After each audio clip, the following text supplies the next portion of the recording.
A grande maioria dos devs iniciantes fica se perguntando: o que será que falta para eu ser considerado um dev júnior? Ou quando exatamente eu posso começar a aplicar para vagas de júnior no mercado? Será que o que conta é ter experiências dentro de empresas? Será que é conhecer mais de uma linguagem de programação? Se tu tem essas dúvidas, fica até o final do vídeo que a gente vai explicar o que é um profissional júnior e o que as empresas esperam de um profissional que ocupa esse cargo. Então, se tu gosta desse tipo de assunto, já considera se inscrever no canal. Ativa o sininho também para não perder os próximos vídeos. A gente posta 2 vídeos por semana. Porque o nosso objetivo aqui com esse canal é te fazer crescer, tanto profissionalmente quanto financeiramente dentro da área de tecnologia.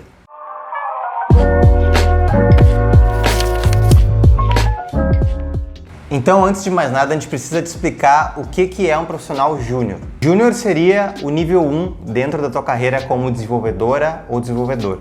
Nesse nível, tu ainda está em processo de aprendizado, então as empresas mais sérias elas não vão exigir tanto de ti nesse começo. E deveriam ter profissionais mais experientes dentro das empresas que vão te auxiliar nesse começo, né? Vão tirar dúvidas, vão te ajudar, te apresentar o código, mostrar como é que funciona os processos, etc. Isso, claro, a gente sabe que não é todas as empresas que vão te proporcionar isso. Infelizmente, né? Vai ter empresas que tu acaba entrando e não tem esse tipo de acompanhamento tão próximo e daí tu meio que tem que se virar. Mas sempre pede ajuda, né? Sempre pergunta, sempre vai atrás das pessoas que detêm o conhecimento para que elas também espalhem esse conhecimento para outras pessoas. Só lembrando que a gente está falando aqui de empresas sérias, né? Profissionais que vão contratar um júnior esperando que ele entregue o trabalho de júnior, né? Não uma empresa que quer contratar um júnior para pagar o salário de um júnior, mas quer que o trabalho entregue seja o trabalho de um pleno. Isso também pode acontecer, o que é bem ruim, e a gente indica que, né, vocês corram desse tipo de empresa, se for possível, claro. Se não, aguentem um pouco e aí depois vocês conseguem alguma coisa melhor. Porque é muito frustrante, né? Quando tu entra e tu já sabe um pouco menos do que os outros, tu sabe bem menos do negócio da empresa, e ainda não tem ninguém ali dentro para te ajudar. Então isso pode acabar te frustrando bastante. E até, às vezes, pode até te fazer querer desistir da área de programação. Muito cuidado com esse tipo de empresa. E esse processo de acompanhamento, né, de um profissional mais sênior com um profissional mais júnior, ele acaba variando de empresa para empresa, né, que nem a gente falou. Geralmente esses profissionais que estão ali há mais tempo vão te dar um direcionamento de como tu deveria conduzir aquela tarefa que tu pegou, ou eles vão pegar uma tarefa junto contigo e vão estar sempre revisando o código que tu está escrevendo ao longo desse caminho. E tu pode e deve encher essas pessoas de perguntas sobre aquela tarefa que tu está fazendo. Para, primeiro, entender melhor e entender bem o que tu precisa fazer, né? O que a tarefa está pedindo. E se a forma que tu pensou ou está pensando de resolver aquele problema seria a melhor forma possível, a forma mais alinhada com os processos da empresa, mais performática, etc. Devs experientes, né? Bons devs experientes também vão usar de uma técnica chamada Code Review, que basicamente é a revisão de código, ou seja, eles vão pegar o teu código que tu fez e fazer uma revisão completa nele, olhando performance, olhando como é que tu escreveu, as variáveis, etc.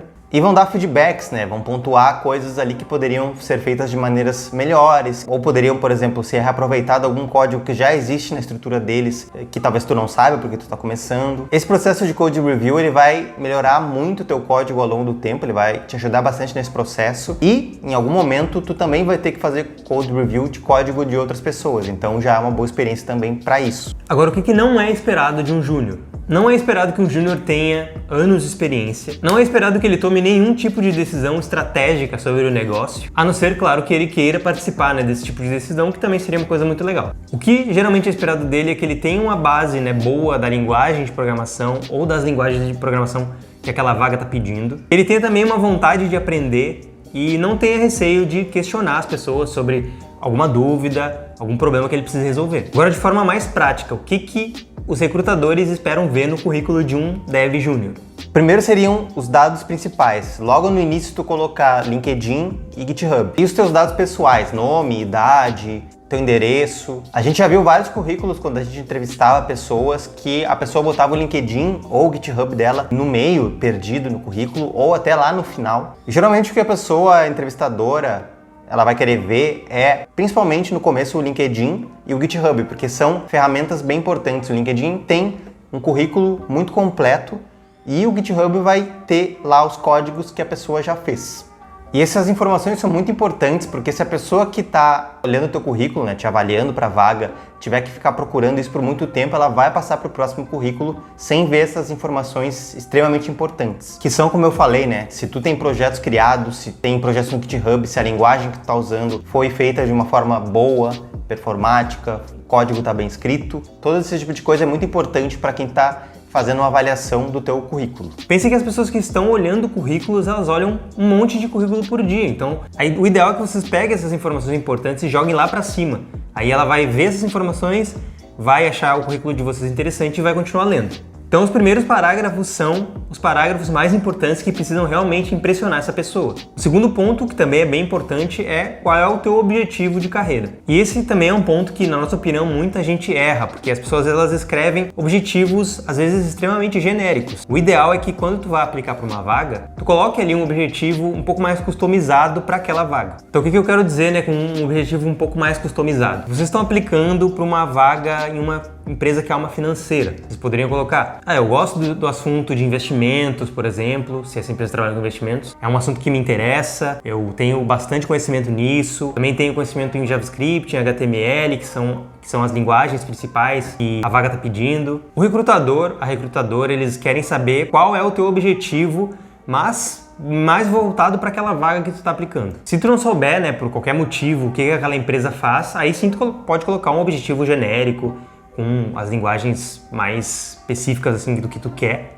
porque realmente nem sempre tu vai ter todas as informações da empresa, da vaga, para poder fazer um objetivo extremamente específico. Mas se tu tiver isso, se a vaga dá um pouco mais de informação ou tu conhece a empresa, é muito legal tu fazer um objetivo mais customizado. Então nessa parte tu vai colocar as experiências que tu teve criando projetos pessoais, por exemplo, nos cursos que tu já fez, as empresas que tu trabalhou, se tu já trabalhou em alguma antes, e comenta sobre cada projeto de uma forma sucinta, resumida, quais linguagens tu usou nesse projeto, quais os desafios que tu teve e o que tu fez para superar. Então, de novo, não é bom encher muita linguiça aqui nesses resumos, porque o recrutador ou a recrutadora ele vai olhar aquilo ali, porém ele não vai querer ficar lendo um texto gigantesco. Então, escrevam bem de forma resumida, direto ao ponto. As experiências elas precisam te vender para aquela vaga, mostrando que tu tá preparado para pegar aquela vaga, muito mais preparado do que outras pessoas, por exemplo. Então, te lembra sempre, o currículo ele é muito mais voltado para vagas do que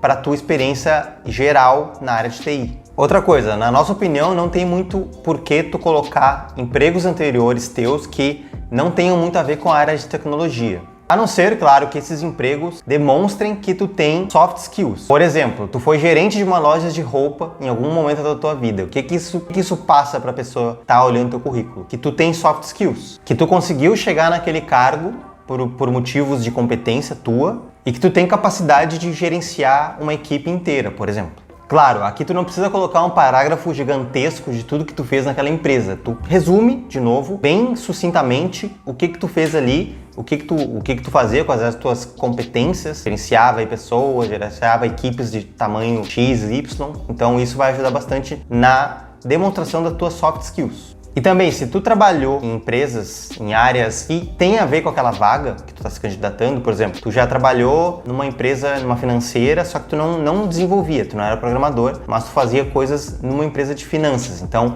isso vai contar pontos se tu está procurando vaga numa empresa, numa financeira, por exemplo. Tu já vai ter um conhecimento geral daquela área e isso conta muito na programação, ter um desenvolvedor que tenha, uma desenvolvedora que tenha conhecimentos naquela área específica. Agora uma dúvida bônus que o pessoal pergunta, se eu consigo ser um júnior sem pegar uma vaga de estágio antes. A gente acredita que sim, né? Com certeza dá pra tu pular essa etapa, tu começar como júnior. Só que pra tu pegar uma vaga de júnior, tu vai ter que ter, que nem a gente fala sempre, experiência com alguns projetos pessoais, alguns projetos que tu tá criando pro teu portfólio, pro teu GitHub. Sem isso, vai ser muito difícil de tu conseguir uma vaga como júnior. E o estagiário, claro, ele vai ter uma vantagem, porque ele vai ser obrigado ali na faculdade a começar um estágio, então ele já vai ter experiência de mercado, que é bem mais relevante do que uma experiência de um projeto pessoal, muitas vezes. A não ser, é claro, que tu queira aplicar para uma vaga de júnior e tu tenha um projeto pessoal que é um projeto gigantesco, tu tá criando ali um novo Facebook, aí tu vai ter um projeto complexo, um projeto interessante que tu poderia mostrar nas entrevistas, só que geralmente não é esse o caso, né? O júnior ele tem projetos um pouco mais simples. Então, o estagiário, como ele tem uma experiência de trabalho, né? Comprovada, né? No mercado de trabalho. Carteira assinada. Ele vai acabar tendo, claro, na maioria das vezes, uma vantagem e ele vai ter um processo um pouco mais simples, né? Ele vai começar como estagiário e já vai ir depois direto para júnior. Mas tanto o júnior quanto o estagiário, eles estão meio que numa posição de aprender. Então a gente espera que a gente tenha conseguido responder essa dúvida do que é um júnior, o que as empresas esperam de vocês, como vender, né, essa ideia de que vocês conseguem ser um profissional júnior de qualidade. Nossa dica é, revejam um pouco esse processo de não aplicar para vagas júnior, porque tem muita gente que tem receio de aplicar para vagas de júnior por não sentir que está preparado ainda. Mas tendo alguns projetinhos desenvolvidos, o perfil de vocês já pode ser interessante para empresas que queiram contratar júniors que tenham vontade de aprender, disposição de aprender e que vai ser treinado ou treinada para gerar mais valor para o time inteiro da empresa no futuro. Se esse vídeo te ajudou, considere se inscrever no nosso canal. A gente posta 2 vídeos por semana. Ativa também o sininho, né, para não perder a notificação desses vídeos novos. A gente tem um grupo do Telegram, a gente tem servidor no Discord. O pessoal se ajuda lá, a gente também ajuda vocês. Sempre que tiverem dúvidas, vocês podem mandar lá. A gente ajuda o pessoal com currículo, a gente ajuda o pessoal com vagas. O link dos 2 grupos está aqui na descrição, então entrem lá e façam perguntas. Podem deixar perguntas aqui nos comentários também, a gente sempre responde. Obrigado para quem ficou até aqui e até a próxima. Tchau!